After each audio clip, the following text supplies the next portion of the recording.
T shirt और muffler के बीच लड़ाई चल रही है।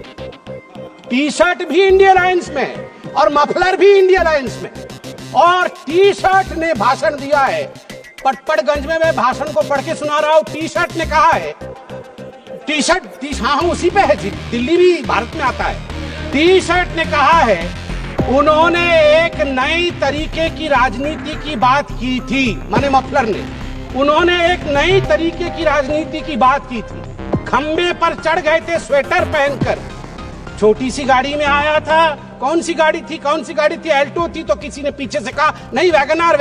अच्छा वैगनार से आए थे और सीधे शीश महल में जाके पार्किंग हुई है उनकी, सीधे शीश महल में। सबसे बड़ा घोटाला शराब घोटाला किया है, ऐसा नेता प्रतिपक्ष ने आम आदमी पार्टी के लिए भरे सभा में कहा है। और मफलर भी पीछे नहीं हटे, मफलर ने भी अटैक किया है।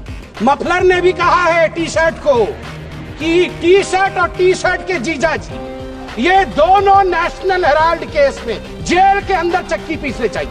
ये टी शर्ट और टी शर्ट के जीजा जी बाहर कैसे? मफलर ने कहा है। माननीय श्री संबित पात्रा जी।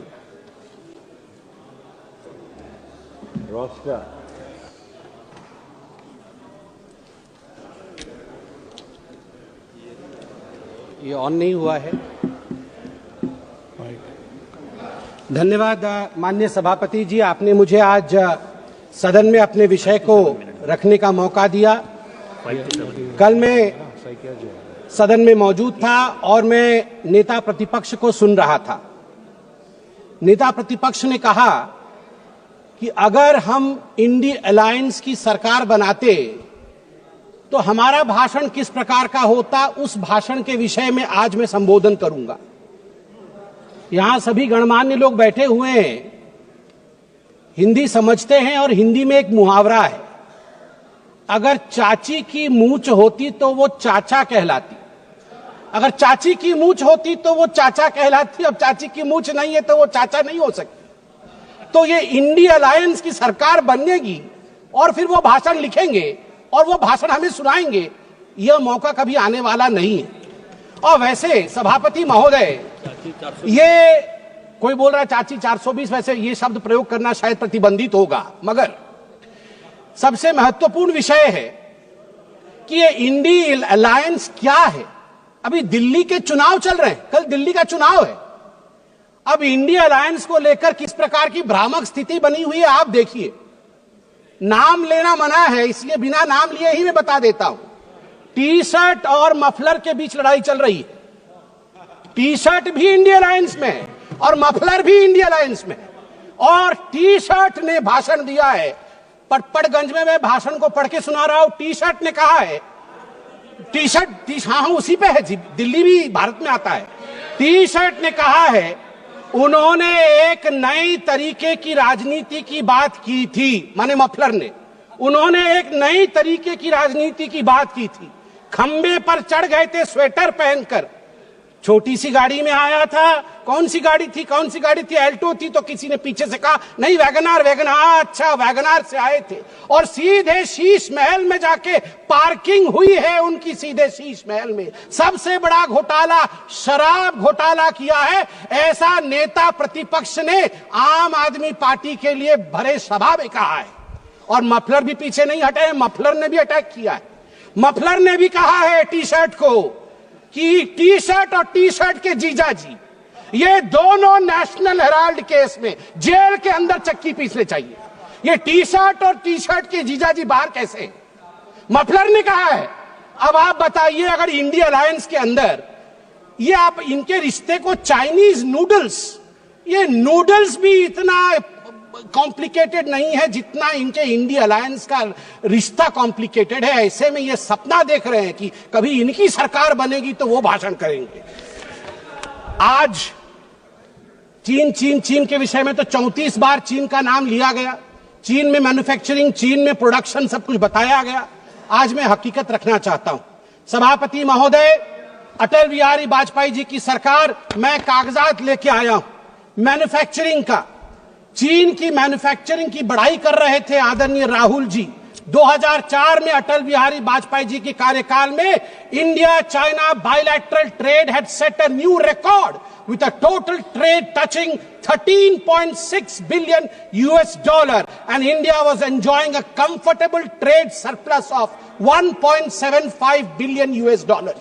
इंडिया का ट्रेड सरप्लस था, हम एक्सपोर्ट ज्यादा कर रहे थे, इंपोर्ट कम कर रहे थे, $1.7 बिलियन अधिक कमा रहे थे, मगर 2004 से 2014 तक 10 वर्षों में इनकी पार्टी ने ध्वस्त कर दिया उसे 25 गुना जो डेफिसिट होता है, ट्रेड डेफिसिट, वो बढ़ा के रख दिया इंडिया और चाइना के बीच में। मैं आज सवाल पूछना चाहता हूं, यही करार हुआ था क्या? ये जो दोनों गए थे चीन में, MOU साइन हुआ था शी जिनपिंग के साथ, राहुल गांधी जी ने किया था, क्या यही करार किया था? आप बताइए। अब अनएम्प्लॉयमेंट के विषय में बातचीत हुई थी। अनएम्प्लॉयमेंट का रिकॉर्ड यहां मैं स्ट्रेट रखना चाहता हूं। RBI KLEMS, capital labour energy material और सर्विसेज, इसके माध्यम से देश का एम्प्लॉयमेंट निर्धारित होता है। मैं आपको यहां आंकड़े दे दूं, जहां 2004 से 14 के बीच जब यूपीए की सरकार थी तो मात्र 2.9 करोड़ नौकरी दी गई थी। वही मोदी जी के 10 वर्ष के कालखंड में 2014 से 2024 के बीच 17 करोड़ की नौकरी दी गई है। 2.9 करोड़ वर्सेस 17 करोड़। यूपीए की कार्यकाल में एम्प्लॉयमेंट का ग्रोथ रेट मात्र 6% था और वही मोदी जी के कार्यकाल में 10 वर्षों से एम्प्लॉयमेंट का रेट 6% से बढ़ के 36%, 36% हुआ है। और कल राहुल गांधी बोल रहे थे कि यूपीए भी फेल हुई, एनडीए भी फेल हुई। अरे राहुल जी, यूपीए तो फेल हुई, आप फेल हुए मतलब यूपीए, वो आप जो है वो 8 तारीख को फेल होगी। आप तो फेल हुए ही हुए हैं, मगर हम डिस्टिंक्शन के साथ पास हुए हैं, डिस्टिंक्शन के साथ। युवाओं के बारे में राहुल जी बोल रहे थे, इंडिया स्किल रिपोर्ट पढ़िए साहब, India skill report. Youth employment of graduates singularly and drastically increase from 33.95% in 2013 to 54.81% in 2024। ये जंप है, ये छलांग है मोदी जी के अंतर्गत। सभापति महोदय, अधिक समय नहीं लूंगा, मैं आपको 2 और छोटे छोटे विषय हैं, गंभीर विषय है, वो रखना चाहता हूं। एक विषय है चीन को लेकर। चीन को लेकर कहा गया कि आर्मी और प्रधानमंत्री के बीच कहीं ना कहीं संबंध खराब है। चीन को लेकर कहा गया कि हमारी जमीन हड़प ली चीन ने। 38,000 वर्ग किलोमीटर, 38,000 स्क्वायर किलोमीटर भारतवर्ष का जमीन चचा नेहरू ने चीन को दिया था। और मैं यहां पर ऑन रिकॉर्ड नेहरू जी के भाषण को रख रहा हूं। नेहरू जी ने भाषण देते हुए अक्षय चिन्ह पर जब अटैक हुआ था उनके ऊपर इसी पार्लियामेंट में, तो नेहरू जी ने क्या कहा था?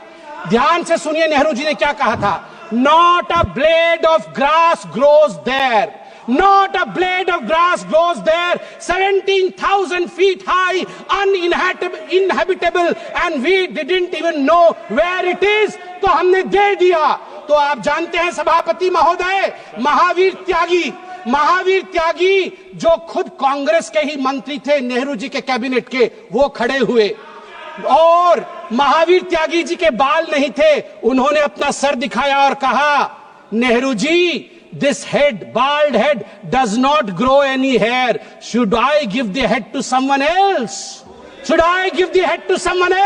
तो नेहरू जी भी शर्मिंदा हो गए थे, आर्मी, अंत कर रहा हूं साहब, आर्मी, ये गंभीर विषय है, मुझे और 2 मिनट दीजिए। आर्मी को लेकर राहुल जी ने कहा कि मोदी जी और आर्मी के बीच खाई है। मैं 2012 के एक आर्टिकल की ओर जो इंडियन एक्सप्रेस में छपा था, आपका ध्यान आकृष्ट करना चाहता हूं, हर किसी को वो आर्टिकल पढ़ना चाहिए। The January night Raisana Hill was spooked. 2 key army units moved towards Delhi without notifying government. और इस आर्टिकल में कहा गया है मनमोहन सिंह जी को और गांधी परिवार को लगा था कि आर्मी तख्ता पलट कर रही है। अंत में द्रौपदी मुर्मू जी जो महामहिम राष्ट्रपति है वो मेरे राज्य से आती है, वे उड़ीसा से आती है। इसलिए जब उनको पुअर लेडी और पुअर थिंग कहा जाएगा, उड़िया अस्मिता कभी चुप नहीं रहेगा। मैं बोलूंगा ऐ जगदम्ब मदम्ब कदम्ब हवन प्रियवासिनी हासरते शिखरि शिरोमणि तुंग हिमालय शृंग निजालय मध्य गते मधु मधुरे मधु कैटभ भंजिनी रासरते जय जय हे महिषासुर मर्दिनी रम्य कपर्दिनी शैलसुते रम्य कपर्दिनी शैलसुते।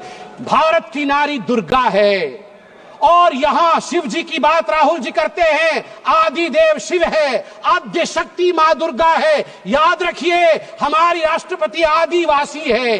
आदि काल से जिसके ऊपर जल जमीन और इस पूरे जंगल का आशीर्वाद हो उनको बेचारा कहना उचित नहीं है। और याद रखिए जगन्नाथ जी की भूमि से आती है। द्रौपदी मुर्मू जी जगन्नाथ जी की भक्त है और जगन्नाथ महाप्रभु जिसके पीछे खड़े हैं वो भक्त कभी बेचारा नहीं हो सकता है। जहां पछारे जगन्नाथ छिड़ा है चंती से राष्ट्रपति केबे भी बेचारा है पारिबो नहीं। आज मु कहबाकू चाहे 4.5 कोटी ओडियां पक्षरे 4.5 कोटी ओडियां मौड़मणि होचंती महाप्रभु जगन्नाथ। महाप्रभु जगन्नाथ भक्त होचंती द्रौपदी मुर्मू। द्रौपदी मुर्मू को बेचारा कहचंती सोनिया गांधी कौन जानती द्रौपदी मुर्मू को विषय रे। सोनिया गांधी विरुद्ध रे प्रिविलेज बसरासु आ सोनिया गांधी क्षमा याचना करंतु। आज 4.5 कोटी ओडिया द्रौपदी मुर्मू पछरे पूरा ठिया ही चंती महाप्रभु जगन्नाथ आशीर्वाद। जय जगन्नाथ।